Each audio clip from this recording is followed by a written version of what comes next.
Hello students, today we will study about the Home tab of MS Word.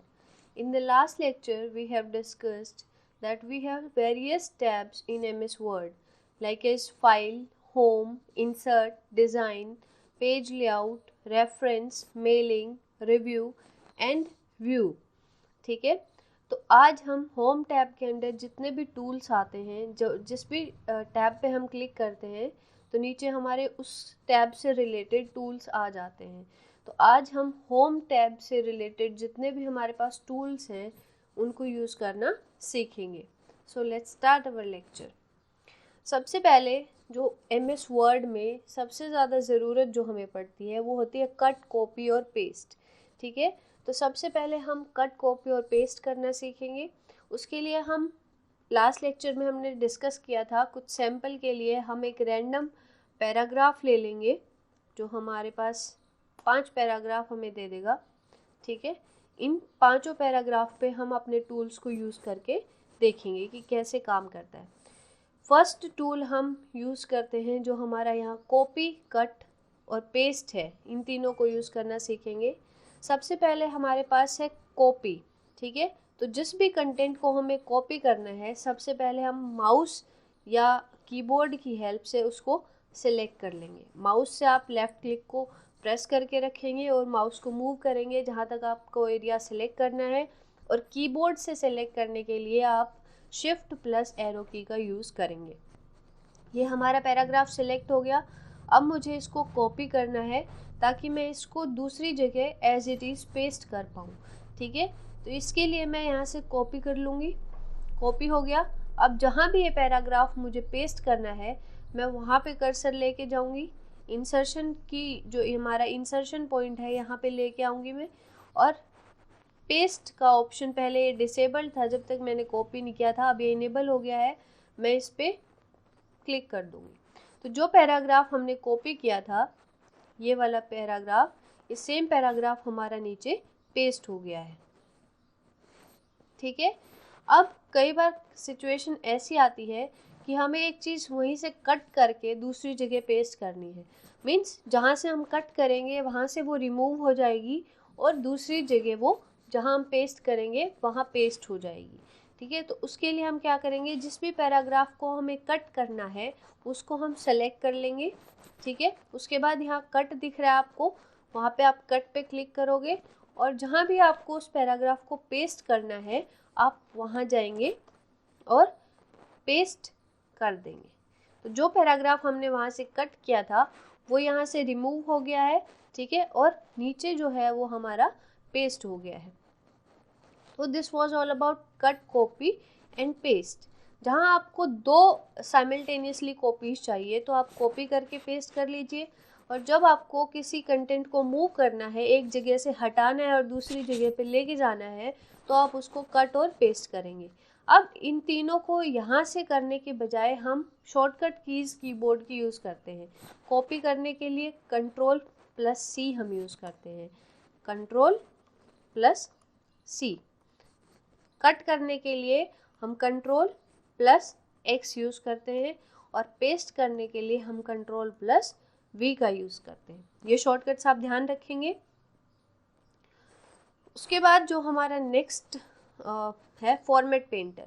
Format painter क्या होता है कि जो भी आप सेलेक्ट करोगे, इसमें जो भी फॉर्मेटिंग आपने यूज़ की है, मीन्स जो भी आपने टेक्स्ट स्टाइल यूज़ किया है, टेक्स्ट साइज यूज़ किया है, टेक्स्ट कलर यूज़ किया है, बैकग्राउंड कलर है, जो भी फॉर्मेटिंग इस पैराग्राफ की है, आप वो सेम फॉर्मेटिंग किसी और पैराग्राफ में लगाना चाहते हो तो आप फॉर्मेट पेंटर का यूज़ करते हो।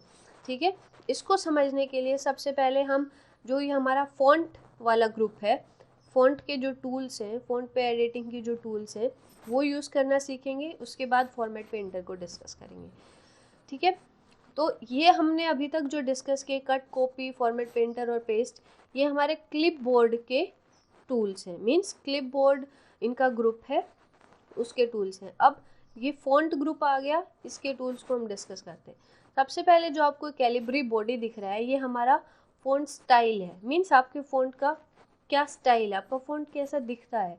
जब आप यहाँ पे आपको एक एरो दिख रहा होगा, इस एरो पे आप जाते हो, क्लिक करते हो, तो आपको वेरियस फ़ॉन्ट स्टाइल्स यहाँ पे दिख जाएंगे।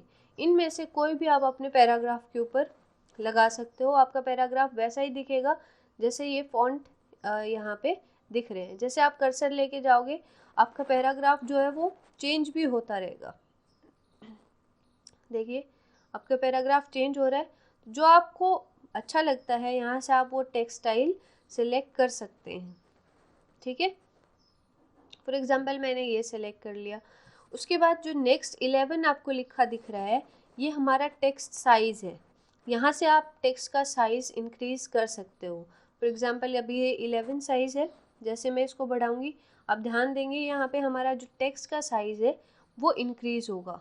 जिस पे भी आप कर्सर लेके जाएंगे उसके अकॉर्डिंग आपका टेक्स्ट का जो साइज़ है वो इंक्रीज़ डिक्रीज़ होता रहेगा, ठीक है।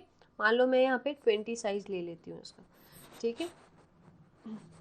उसके बाद जो हमारा नेक्स्ट टूल है वो है ये आपको बी जो दिख रहा है, बी, दिस इज़ बोल्ड। मतलब अगर आपको कोई कंटेंट ज़्यादा एम्फेसाइज चाहिए, आपको ज़्यादा हाईलाइट करना है, वो मीन्स बेसिकली मोटा मोटा दिखाना है, तो आप बोल्ड का यूज़ करेंगे। बोल्ड पे जैसे मैं क्लिक करूँगी देखिए ये और ज़्यादा एम्फेसाइज हो गया। बिना बोल्ड के ये ऐसा है और बोल्ड के साथ ये ऐसा हो गया है। मीन्स ज़्यादा एम्फेसाइज टेक्स्ट अगर आपको करना है तो आप बोल्ड का यूज़ करते हो। बोल्ड को यूज़ करने का शॉर्टकट है Ctrl+B, ठीक है। आप ये काम यहाँ से भी कर सकते हो और जो B Ctrl+B आपका शॉर्टकट है वहाँ से भी आप सेम काम कर सकते हो। उसके बाद है इटैलिक, जो आई आपको दिख रहा है दिस इज इटैलिक, मीन्स थोड़ा सा तिरछा। जैसे आई है थोड़ा सा राइट हैंड साइड में टिल्टेड है, इसी तरीके से जो आपका टेक्स्ट होगा वो राइट हैंड साइड में टिल्टेड हो जाएगा, ठीक है। देखते हैं कैसे। अगर मैं इसी कंटेंट पे इटैलिक भी यूज़ करना चाहती हूँ या फिर नेक्स्ट पैराग्राफ ले लेते हैं, इस पर मैं इटैलिक यूज़ करना चाहती हूँ, जिस भी वर्ड पे या जिस भी पैराग्राफ पे आप ये फ़ॉन्ट जो है बोल्ड, इटैलिक या अंडरलाइन सेलेक्ट करना चाहते हैं, अप्लाई करना चाहते हैं, उसको पहले आप सेलेक्ट करेंगे, ठीक है। अगर आप पूरे कंटेंट पूरे पेज पे अप्लाई करना चाहते हो तो Ctrl+A प्रेस करके आप पूरे पैराग्राफ पूरे पेज को सिलेक्ट कर सकते हो। यहाँ से मैंने इस पैराग्राफ को सिलेक्ट किया है। जैसे ही मैं इटैलिक पे जाऊँगी तो ये देखिए थोड़ा सा राइट हैंड साइड में सारे वर्ड्स टिल्ट हो गए हैं, झुक गए हैं, ठीक है। तो राइट हैंड साइड में थोड़े से टिल्टेड वर्ड्स लिखने के लिए हम इटैलिक का यूज़ करते हैं। जो नेक्स्ट हमारा टूल है वो है अंडरलाइन, यू, जो आपको ये यू और नीचे उसके एक लाइन है, ये अंडरलाइन टूल है, ठीक है। इससे क्या होगा, कोई भी जो आप सिलेक्टेड पैराग्राफ है, वर्ड है या लाइन है, उस पर आप जब अंडरलाइन अप्लाई करते हो तो उसके नीचे पूरी एक लाइन आ जाएगी। जैसे मैंने ये वाला पैराग्राफ सेलेक्ट किया है और मैं इसको अंडरलाइन करना चाहती हूँ तो सेलेक्ट करेंगे सबसे पहले और फिर अंडरलाइन। ये देखिए इसके नीचे क्या हो गया है, हर एक पूरे पैराग्राफ में लाइन आ गई है नीचे, ओके। तो ये था हमारा बोल्ड, इटैलिक और अंडरलाइन। इन तीनों का शॉर्टकट है Ctrl+B बोल्ड का, Ctrl+I इटैलिक का और Ctrl+U अंडरलाइन का। ये आपको ध्यान रखने हैं। उसके बाद हमारा जो नेक्स्ट है, देखिए इसका क्या है, MS वर्ड का एक एडवांटेज बहुत अच्छा ये है कि अगर आपको किसी भी टूल के बारे में पता नहीं है तो आप जैसे ही उसके ऊपर कर्सर लेके जाएंगे तो ये ऑटोमेटिकली उसका नाम और उसकी डिटेल यहाँ आपको दिखा देता है, ठीक है। जैसे मैंने इस टूल के ऊपर कर्सर में लेके गई, इसका नाम दिखा दिया टेक्स्ट इफेक्ट्स एंड टाइपोग्राफी और उसके बाद उसकी डिटेल है। आप यहाँ से स्टडी करके भी समझ सकते हैं कि वो टूल क्या करेगा, ठीक है। तो नेक्स्ट हमारा जो टूल है इस पर हम कर्सर लेके जाते हैं, नाम दिखा रहा है strike through, cross something out by drawing a line through it. Means जैसे हम लिखते हैं, लिखते लिखते कुछ मिस्टेक हो जाती है तो हम उसको क्रॉस कर देते हैं, काट देते हैं, वही काम ये करता है। जैसे यहाँ पे मैंने एक वर्ड को सिलेक्ट कर दिया, ठीक है। मान लेते हैं इसकी स्पेलिंग मेरे से मिस्टेक हो गई थी, ये स्पेलिंग थी और एक्चुअली में स्पेलिंग इसकी ये होती है, तो मैं क्या करूँगी, इसको क्रॉस कर दूँगी। इसको सिलेक्ट किया और जो हमारे पास यहाँ टूल है स्ट्राइक थ्रू, उसको सिलेक्ट कर देंगे। जैसे ही मैंने स्ट्राइक थ्रू को सिलेक्ट किया, ये देखिए थीम के ऊपर जो है एक क्रॉस लाइन आ गई है, स्ट्राइक थ्रू लाइन आ गई है, उसको बीच से काटते हुए एक लाइन ड्रॉ हो गई है। तो ये हमारा स्ट्राइक थ्रू का काम था। उसके बाद जो नेक्स्ट टूल है हमारा वो है सबस्क्रिप्ट। सबस्क्रिप्ट क्या होता है, जब हम कोई लेटर लिखते हैं और वो नीचे छोटा सा दिखाई दे, ठीक है, तो उसको हम सबस्क्रिप्ट बोलते हैं। इसका यूज़ क्या होता है, फॉर एग्जांपल जब हम केमिस्ट्री में फॉर्मूलाज लिखते हैं तो हमें सबस्क्रिप्ट और सुपरस्क्रिप्ट की बहुत ज़्यादा ज़रूरत पड़ती है। मैथ्स की इक्वेशन लिखते हैं तब भी हमें इन दोनों की बहुत ज़रूरत होती है। अब देखते हैं कैसे। हमें पता है कि वाटर का फॉर्मूला क्या होता है, H2O, ठीक है।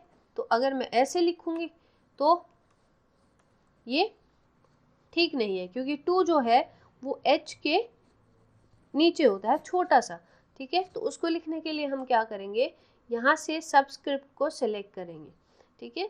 सबस्क्रिप्ट को सिलेक्ट किया। अब जैसे मैं 2 लिखूंगी तो ये 2 नीचे लिखा जाएगा, ठीक है, और ओ मुझे ऊपर लिखना है तो अनसेलेक्ट कर दूंगी इसको और ओ लिख दूंगी। इस तरीके से सबस्क्रिप्ट को आप यूज़ कर सकते हो। सबस्क्रिप्ट को यहाँ से यूज़ कर सकते हो, प्लस जो आपका ये दिखा रहा है shortcut, control plus equal to जो है आपका सबस्क्रिप्ट का शॉर्टकट है, ठीक है।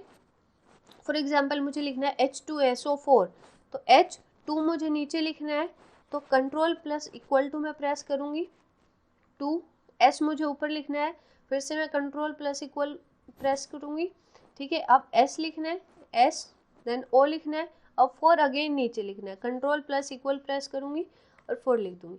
इस तरीके से सबस्क्रिप्ट को यूज़ करके आप अपने फॉर्मूलाज लिख सकते हो। नेक्स्ट जो हमारा टूल है वो है सुपरस्क्रिप्ट, यानी कि सुपरस्क्रिप्ट। सुपरस्क्रिप्ट क्या होती है कि जो ऊपर छोटा सा लेटर या फिर नंबर लिखा जाता है किसी प्राइमरी लेटर के, उसको हम सुपरस्क्रिप्ट बोलते हैं, ठीक है। देखते हैं ये कैसे काम करता है। फॉर एग्जांपल मुझे कोई इक्वेशन लिखनी है मैथमेटिक में, पॉलिनोमियल इक्वेशन है x² + 2x + 4 = 0, ठीक है। तो मैंने लिखा x,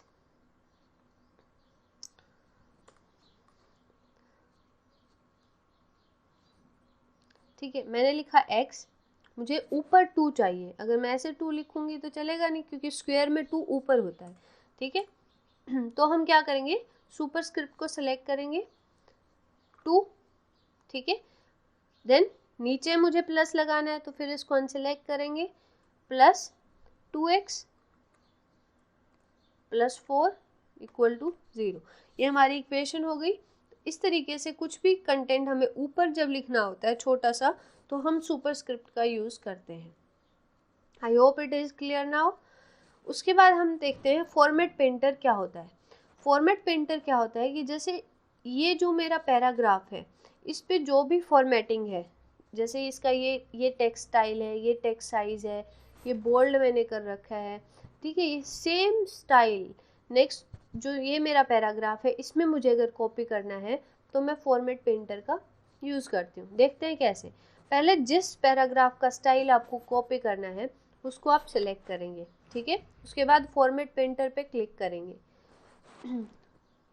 ये देखिए फॉर्मेट पेंटर पे क्लिक कर दिया है मैंने। उसके बाद जो नेक्स्ट पैराग्राफ है, ये देखिए एक ब्रश हमारे पास आ गई है इंसर्शन पॉइंट पे, आप देख सकते हैं, ठीक है। अब जो नेक्स्ट जिस भी पैराग्राफ में आपको ये फॉर्मेटिंग पेस्ट करनी है, अप्लाई करनी है, उसको आप सेलेक्ट करेंगे। जैसे ही आप सेलेक्ट करेंगे आपके पास वो पैराग्राफ भी उसी स्टाइल में आ जाएगा जिस पैराग्राफ का आपने स्टाइल कॉपी किया था। Same style, same font size, font style, bold है तो बोल्ड, इटैलिक है तो इटैलिक, सेम तरीके से वो हमारा आ जाएगा। ओके, नेक्स्ट जो हमारा है वो है ये जो ए और अपर कर्सर आपको दिख रहा है, ये हमारा नेक्स्ट टूल है। ये करता क्या है कि एक साइज बड़ा हमारे टेक्स्ट को कर देगा। कैसे वो देखते हैं। जैसे ये मेरे पास पैराग्राफ 1 है, इसकी मैं हेडिंग डाल देती हूँ, फॉर एग्जांपल पैराग्राफ 1, ठीक है। अब मान लेते हैं इसका मुझे साइज एक इंक्रीज करना है, तो मैं इसको सबसे पहले सेलेक्ट करूँगी और जो यहाँ पे ए और अपर वाला एरो लगा हुआ है इस पे हम जाएंगे और क्लिक करेंगे। जैसे ही आप इस पे क्लिक करोगे एक साइज लार्ज आपका पैराग्राफ जो भी आपने सेलेक्ट किया कंटेंट वो होता जाएगा। आप यहाँ देख रहे होंगे जो पैराग्राफ है वो उसका साइज इंक्रीज हो रहा है जितनी बार आप इस पर क्लिक करेंगे। अब अगर आपको इसका साइज डिक्रीज करना है तो इसका ऑपोजिट है डिक्रीज फॉन्ट साइज। इसके साथ ही होता है डाउन एरो लगा हुआ है इस पर, तो इस पर जैसे आप क्लिक करेंगे एक एक साइज जो भी आपने सेलेक्ट किया है उसका डिक्रीज होता जाएगा। तो ये हमारा इंक्रीज और डिक्रीज फॉन्ट का काम था। उसके बाद अगर आपको किसी पर्टिकुलर पैराग्राफ में कोई इफ़ेक्ट अप्लाई करना है, ठीक है, जैसे कि रिफ्लेक्शन दिखानी है या किसी कलर फॉन्ट कलर चेंज करना है, ग्लो करवाना है, शेडो डालनी है, ठीक है, तो उन सब के लिए जो हमारे पास है text effect in typography tool. ये जो ए आपको दिख रहा है ये है टेक्स्ट इफेक्ट्स इन टाइपोग्राफी टूल। इससे क्या होगा कि जैसे ही आप सिलेक्टेड कंटेंट पे ये वाला टूल अप्लाई करेंगे तो इसमें आपके पास बहुत सारे ऑप्शंस आते हैं, ठीक है, उन ऑप्शंस में से आप कुछ भी सिलेक्ट कर सकते हैं जो आपको अप्लाई करना, जो भी आपको सिलेक्ट करना है। सबसे पहले वो पैराग्राफ सिलेक्ट करेंगे, जैसे ये पैराग्राफ मैंने सिलेक्ट कर लिया। उसके बाद मुझे इस पर कुछ टूल अप्लाई करना है, तो जैसे मैंने ये सिलेक्ट कर लिया, आप देख सकते हैं यहाँ पे कि हर एक वर्ड के नीचे कुछ रिफ्लेक्शन आ गई है, क्योंकि मेरे टूल में ही कुछ ऐसा था, जो मैंने स्टाइल इसमें से सेलेक्ट किया है उसमें भी नीचे कुछ रिफ्लेक्शन थी, ठीक है, वही रिफ्लेक्शन मेरे जो टेक्स्ट में जो मैंने सेलेक्ट किया है उस पर आ गई है। तो यहाँ से आप डिफरेंट स्टाइल्स अपने टेक्स्ट पे जो भी अप्लाई करना चाहते हो वो सिलेक्ट कर सकते हो। नेक्स्ट है हमारा हाइलाइटर। जैसे हम बुक से पढ़ाई करते हैं, जो भी इम्पोर्टेंट होता है उसको हम हाइलाइटर से हाईलाइट कर देते हैं। ये टूल हमारा MS वर्ड में भी प्रेजेंट है। फॉर एग्जांपल ये मेरा पूरा डॉक्यूमेंट है और इसमें ये पैराग्राफ बहुत ज़्यादा इम्पोर्टेंट है, मैं इसको हाईलाइट करना चाहती हूँ, ठीक है, तो यहाँ आप देख सकते हैं ये हमारा हाईलाइटर है, ठीक है, यहाँ से मैं इसको हाईलाइट कर दूँगी। जैसे ही मैंने हाईलाइट किया ये वाला पैराग्राफ मेरा हाईलाइट हो गया है, ठीक है। अगर मैं चाहती हूँ कि हाईलाइट जो है वो अलग कलर में हो, जैसे बाय डिफ़ॉल्ट इसका कलर येलो है, अगर आप डिफरेंट कलर में इसको हाईलाइट करना चाहते हो तो सबसे पहले इसको अंडू करेंगे। हमें पता है ये अंडू का ऑप्शन है, जैसे हम अंडू करेंगे जो भी अभी रिसेंटली हमने काम किया है वो रिमूव हो जाएगा। हाईलाइट किया था वो हट गया है। इस पैराग्राफ को मैं फिर से सिलेक्ट करूँगी, ठीक है। उसके बाद हम क्या करेंगे, हमारे हाइलाइटर पे जाएंगे, यहाँ से कलर जो भी हम कलर जिस भी कलर में हाईलाइट करना चाहते हैं हमारे टेक्स्ट को वो कलर हम चूज़ कर सकते हैं। नेक्स्ट इज हम कैसा फ़ॉन्ट का कलर चाहते हैं, ठीक है, जैसे बाय डिफ़ॉल्ट हमारे पास कलर ब्लैक है। अगर मैं इसका कलर चेंज करना चाहती हूँ तो यहाँ पे जो आपको ए और नीचे कलर दिख रहा है ये फ़ॉन्ट कलर है, यहाँ से आप कोई भी कलर आपके टेक्स्ट के लिए आप चूज़ कर सकते हैं, ठीक है। उसके बाद नेक्स्ट है हमारा चेंज केस। मान लेते हैं अगर हमने सब कुछ जो है स्मॉल लेटर्स में लिख दिया, जैसे हेलो एवरीवन,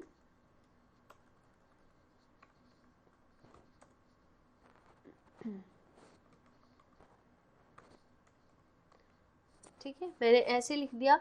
अब मैं इसको चाहती हूँ कि पूरा कैपिटल हो जाए, ठीक है, सारे जो लेटर्स हैं वो कैपिटल आए।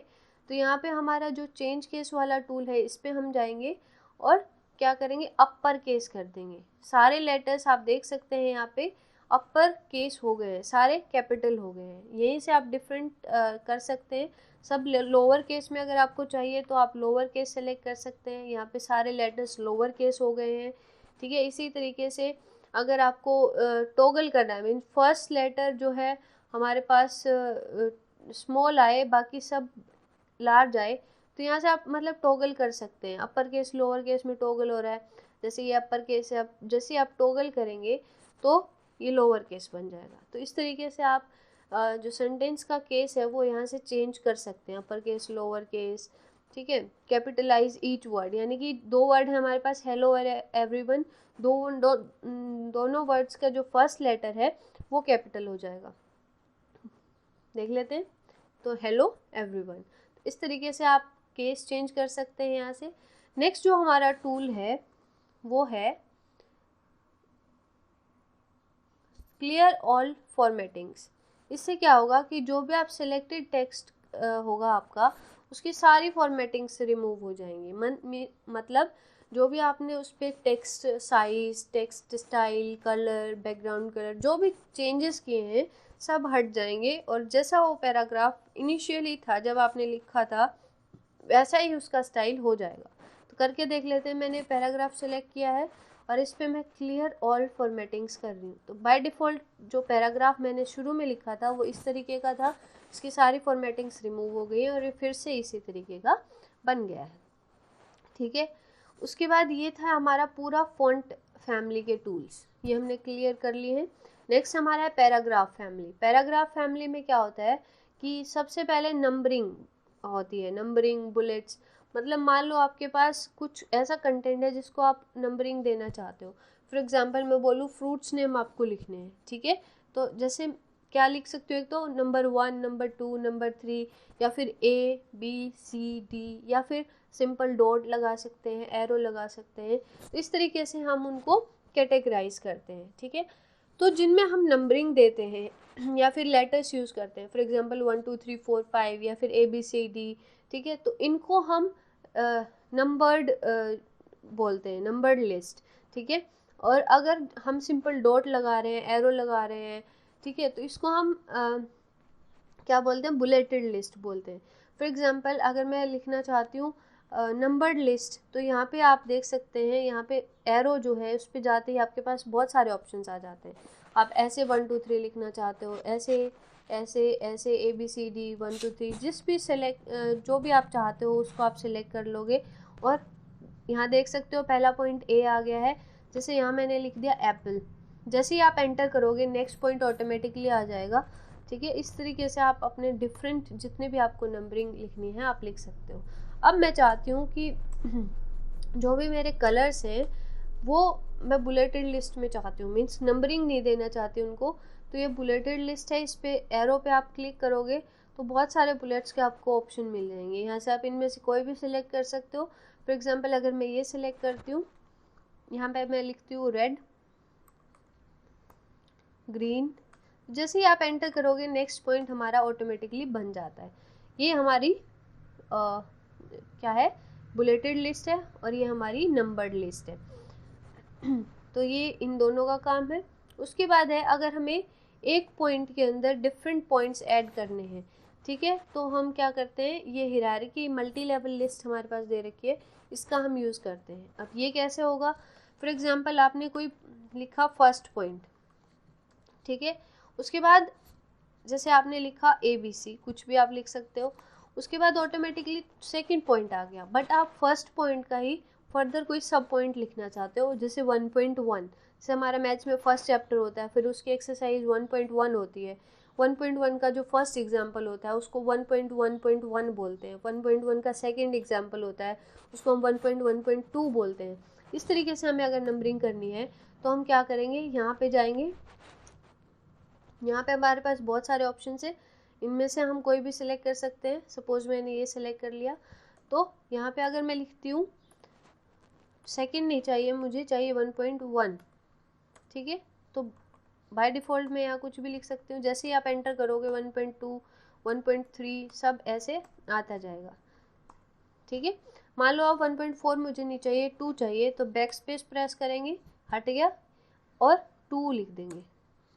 ठीक है, अब यहाँ आप जो भी लिखोगे, मीन्स एक हायरार्की बन गई है कि जो मेन नंबर है वो यहाँ से स्टार्ट हो रहे हैं, जो सब नंबर्स हैं वो यहाँ से स्टार्ट हो रहे हैं। इस तरीके से मल्टी लेवल लिस्ट बनाने के लिए हम ये यूज़ करते हैं। जो नेक्स्ट है हमारा वो है अलाइनमेंट। ठीक है, left alignment, centre, right and justified. ठीक है, अब ये क्या करता है, जैसे हम एक पैराग्राफ को सिलेक्ट कर लेते हैं, ठीक है, अभी देखिए ये कौन सा अलाइनमेंट है, लेफ्ट अलाइनमेंट है। कैसे, क्योंकि लेफ्ट में सारे जो लाइंस है वो एक ही जगह से स्टार्ट हो रही है, जबकि राइट में हमारा जिगजैग बन रहा है। ठीक है, तो this is a left alignment. अगर मैं सेंटर में इनको करना चाहती हूँ तो हमारे जो सेंटर में अलाइनमेंट होगी, पेज के बिल्कुल सेंटर में पैराग्राफ आएगा, और दोनों लेफ्ट और राइट दोनों साइड हमारी जिगजैग हो गई है। ठीक है, किसी भी चीज़ को सेंटर में लाने के लिए हम सेंटर अलाइनमेंट का यूज़ करते हैं। उसके बाद है हमारी राइट अलाइनमेंट। राइट में राइट साइड हमारी जो है पूरी एक लाइन में हो गई है, बल्कि लेफ्ट जो है हमारी जिगजैग हो गई है। तो ये हमारा राइट अलाइनमेंट है। जस्टिफाइड में क्या रहता है, बीच की स्पेसिंग चेंज हो जाएगी और लेफ्ट और राइट जो है वो दोनों हमारे सिंपल सीधी लाइन में आते हैं। तो दिस इज जस्टिफाइड अलाइनमेंट। उसके बाद जो नेक्स्ट टूल है वो है लाइन स्पेसिंग का। ठीक है, जो ये आपको दिख रहा है ये हमारा लाइन स्पेसिंग का टूल है। इससे क्या होता है कि एक पैराग्राफ में डिफरेंट लाइंस में स्पेसिंग चेंज कर सकते हैं, ज़्यादा कम कर सकते हैं। और जब एक पैराग्राफ ख़त्म हो गया दूसरा शुरू हो रहा है तो उन दोनों के बीच में भी स्पेस हम ऐड कर सकते हैं। कैसे, ये देखते हैं। ठीक है, जैसे हमारे पास ये दो पैराग्राफ हैं। ठीक है, ये दो पैराग्राफ हैं, इन दोनों की जैसे ये पैराग्राफ है इसके बीच का लाइन का जो स्पेस है एक और दो, जैसे इंटरलाइन जो स्पेस है उसको मुझे चेंज करना है। तो मैं लाइन स्पेसिंग वाले टूल पे जाऊंगी, 1.0 स्पेस मुझे रखना है, 1.5, 1.5। जैसे जैसे आप इंक्रीज करेंगे आप देखेंगे कि लाइंस के बीच में स्पेस बढ़ रहा है ना। तो इस तरीके से आप कोई भी स्पेसिंग आप अपने अकॉर्डिंग रख सकते हैं। उसके बाद जैसे ये एक पैराग्राफ यहाँ ख़त्म हो गया, यहाँ दूसरा पैराग्राफ शुरू हो रहा है, इनके बीच में कोई भी जैसे आप नीचे लेके जाओगे कोई भी लाइन नहीं है बट स्पेस ज़्यादा है। ठीक है, अगर आप इस स्पेस को रिमूव करना चाहते हो तो फिर से आप लाइन स्पेसिंग वाले टूल पे जाएंगे, यहाँ आपको दिखेगा add space before paragraph, remove space after paragraph. अगर जैसे ही जो स्पेस हमने ऐड किया हुआ था पहले, ये जो स्पेस आपको दिख रहा है, अगर आपको स्पेस रिमूव करना है तो रिमूव स्पेस कर देंगे, जो हमारे पास स्पेसिंग आ रही थी वो हट गई है। ठीक है, अगर फिर से ऐड करना है फिर से लाइन स्पेसिंग पे जाएंगे और ऐड स्पेस आफ्टर पैराग्राफ कर देंगे, हमारे पास फिर से स्पेस इसमें ऐड हो गया है। ओके, नेक्स्ट इज हमारा डिक्रीज इंडेंट। इंडेंट क्या होता है, जो लेफ्ट हैंड साइड में जो स्पेस होता है जहाँ से आपकी लाइन शुरू हो रही है, ठीक है, इस स्पेस को हम इंडेंट बोलते हैं। ठीक है, फॉर एग्जांपल अगर मेरे पास ये एक पैराग्राफ है, ठीक है, मैं चाहती हूँ कि ये थोड़ा राइट हैंड साइड से स्टार्ट हो, तो हम राइट में इसको खिसका देंगे। उससे क्या होगा, जो हमारा इंडेंट है वो इंक्रीज हो गया, ये स्पेस है ये इंक्रीज हो रहा है, तो इसको हम इंक्रीज इंडेंट टूल बोलते हैं। जैसे जिसको आप इसको राइट में मूव करोगे जो इंडेंट है वो हमारा इंक्रीज होता जाएगा, जैसे जैसे लेफ्ट में इसको मूव करोगे जो इंडेंट हमारा वो डिक्रीज होता जाएगा। बट जो आपका स्केल है, जैसे स्केल बोल रहा है कि यहाँ से लाइन शुरू करनी है, जो हमारा रूलर है वो बोल रहा है कि यहाँ से लाइन स्टार्ट करनी है, इससे ज़्यादा लेफ्ट में आप इसको मूव नहीं कर सकते हो। जितनी बार भी आप देखेंगे मैं इसको क्लिक कर रही हूँ बट वो पैराग्राफ जो है वो मूव नहीं होगा, क्योंकि हमारा जो रूलर है वो बोल रहा है कि लाइन यहीं से स्टार्ट होगी, इसको और ज़्यादा लेफ्ट में मूव नहीं करने देगा। ठीक है, you can move it to the right but after a limit you cannot move it to the left. तो ये था हमारा इंडेंट टूल्स। उसके बाद है हमारा शेडिंग, यानी कि मान लो आप जो हमारा कंटेंट है इसके बैकग्राउंड को चेंज करना चाहते हो। अभी इस पैराग्राफ का बैकग्राउंड क्या है, वाइट है, आप इसके बैकग्राउंड को चेंज करना चाहते हो तो आप यहाँ पे शेडिंग टूल का यूज़ करते हैं।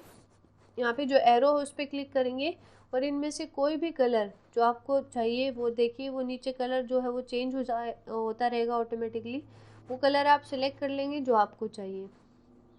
ठीक है, तो ये हमारा शेडिंग टूल है। उसके बाद जो नेक्स्ट टूल है वो है बॉर्डर्स, यानी कि मान लो ये पैराग्राफ मुझे बॉर्डर में रखना है। ठीक है, ये इंपॉर्टेंट पैराग्राफ है, मुझे बॉर्डर में चाहिए, तो जैसे ये हमारा बॉर्डर टूल है। ठीक है, ये जो है ये बॉर्डर टूल है, इसके एरो पे आप जाएंगे। ठीक है, इसमें डिफरेंट ऑप्शंस आपके पास आ जाएंगे कि आप left border, right border, bottom border, all border, किस टाइप का बॉर्डर चाहते हो। ठीक है, फॉर एग्जांपल मैंने बोल दिया ऑल बॉर्डर चाहिए मुझे। ठीक है, तो हमारे पास आप देखोगे चारों तरफ लेफ्ट राइट टॉप बॉटम में बॉर्डर हमारा पैराग्राफ का आ गया है। तो इस तरीके से आप डॉक्यूमेंट की बॉर्डर्स को इससे अरेंज कर सकते हो अपने अकॉर्डिंग।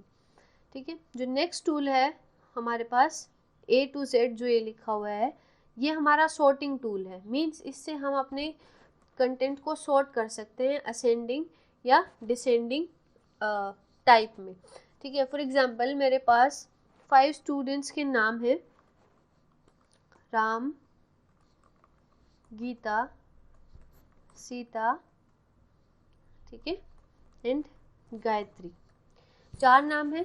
ठीक है, आप देखेंगे कि ये कोई भी सॉर्टेड ऑर्डर में नहीं है, जैसे आर आ रहा है, फिर जी आ रहा है, फिर एस, फिर जी आ रहा है। ठीक है, तो इनको हम सॉर्टिंग में चाहते हैं कि जिसका अल्फ़ाबेट्स में नाम पहले आए वो पहले आए। ठीक है, तो इनको हम सेलेक्ट करेंगे। उसके बाद जो हमारा सॉर्टिंग टूल है उस पर जाएंगे।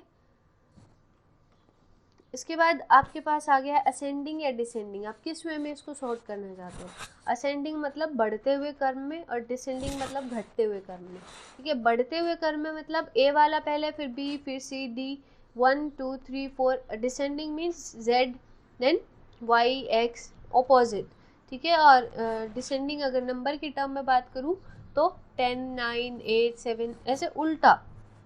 ठीक है, मुझे असेंडिंग में इसको सॉर्ट करना है।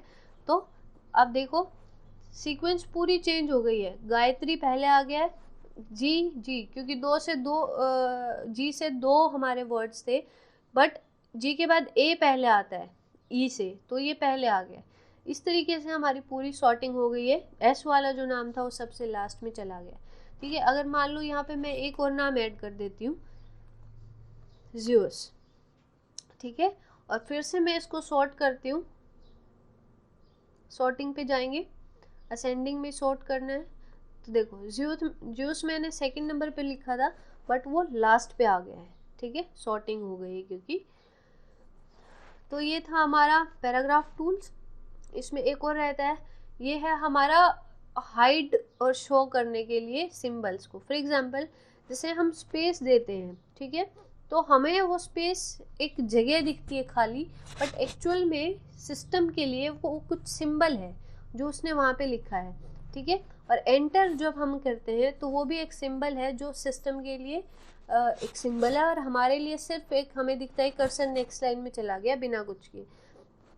उन सारे चीज़ों को देखने के लिए हम यहाँ से सिंबल्स का यूज़ कर सकते हैं। जैसे मैंने इस पर सेलेक्ट किया तो क्या आ गया हमारे पास, जैसे जहाँ जहाँ मैंने स्पेस दिया है वहाँ वहाँ ये डॉट दिखाता है। ठीक है, जहाँ जहाँ स्पेस है वहाँ वहाँ डॉट दिखाता है। जहाँ जहाँ एंटर आपने प्रेस किया है वहाँ वहाँ ये इस सिंबल को दिखाता है। जहाँ जहाँ ये सिंबल है मतलब वहाँ वहाँ एंटर प्रेस किया गया है। तो इसलिए हिडन सिंबल्स को देखने के लिए हम इस टूल का यूज़ करते हैं।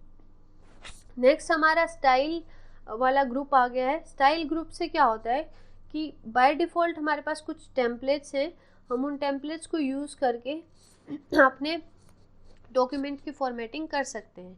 ठीक है, जैसे जैसे आप इन पे जाएंगे आपको चेंज दिखेगा। ठीक है, किसी में जो है टेक्सटाइल चेंज हो रहा है, किसी में साइज चेंज हो रहा है, किसी में हेडिंग का कलर चेंज हो रहा है। तो यहाँ से आप बाय डिफ़ॉल्ट जो टेम्पलेट्स अवेलेबल है वहाँ से भी आप कोई भी टेम्पलेट सेलेक्ट करके अपने डॉक्यूमेंट को डेकोरेट कर सकते हो। ठीक है, यहाँ से आप क्रिएट अ स्टाइल से आप खुद का भी टेम्पलेट बना सकते हैं। ठीक है, उसके बाद हमारे पास जो है एडिटिंग ग्रुप आ गया है।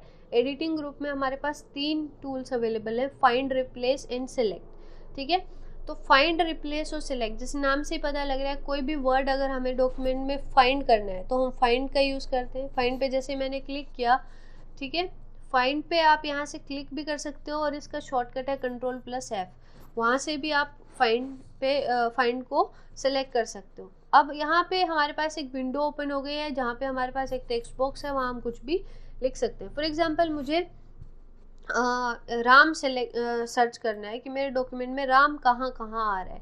ठीक है, जहाँ जहाँ राम आएगा वहाँ वहाँ ही हाईलाइट हो जाएगा, क्योंकि राम एक ही जगह मैंने लिखा है तो इसीलिए राम, ये देखिए राम यहाँ पे था तो ये हाईलाइट हो गया। ठीक है, अगर मैं और कुछ सेलेक्ट करना चाहूँ, जैसे मैं लिख रही हूँ यहाँ पे फाइंड करना मुझे द। ठीक है, जहाँ जहाँ डॉक्यूमेंट में द आएगा वहाँ वहाँ ये हाईलाइट होता रहेगा। ठीक है, जैसे पहला द, दूसरा, यहाँ से आप जो एरो बटन है ये, यहाँ से आप जैसे ही क्लिक करोगे ये जो जितने भी द आएंगे डॉक्यूमेंट में उन सब पे ये मूव करता रहेगा।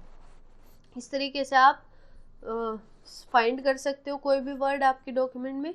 उसके बाद है रिप्लेस। रिप्लेस करने का जो शॉर्टकट है वो है Ctrl+H, आप यहाँ से भी सिलेक्ट कर सकते हो और Ctrl+H भी सिलेक्ट कर सकते हो।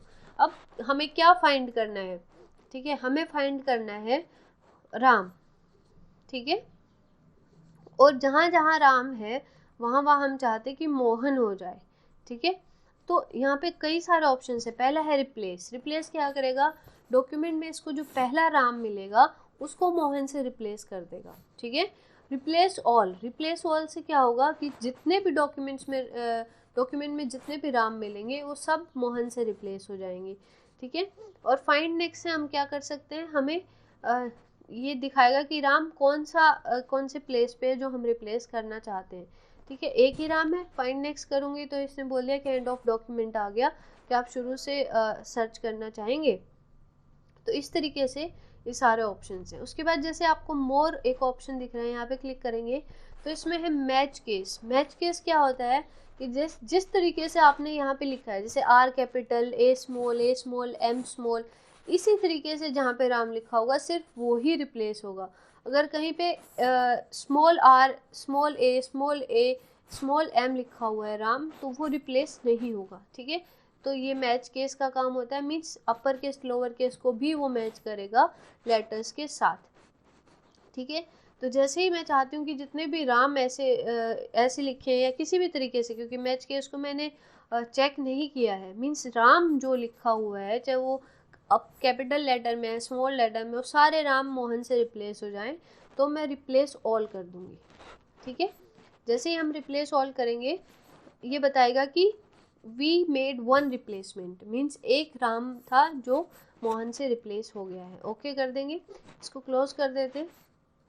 आप देखते हैं यहाँ हमारा राम था, यहाँ क्या हो गया है, मोहन, ठीक है। तो एक पर्टिकुलर वर्ड को या पर्टिकुलर पैराग्राफ को किसी दूसरे कंटेंट से रिप्लेस करने के लिए हम रिप्लेस जो हमारा टूल है उसका यूज़ करते हैं। Next is select.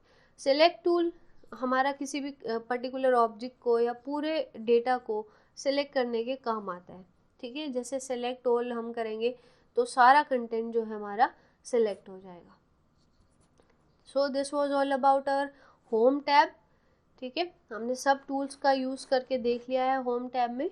If you have any doubt आप मुझे मैसेज कर सकते हैं या कमेंट में मेंशन कर सकते हैं। Thank you.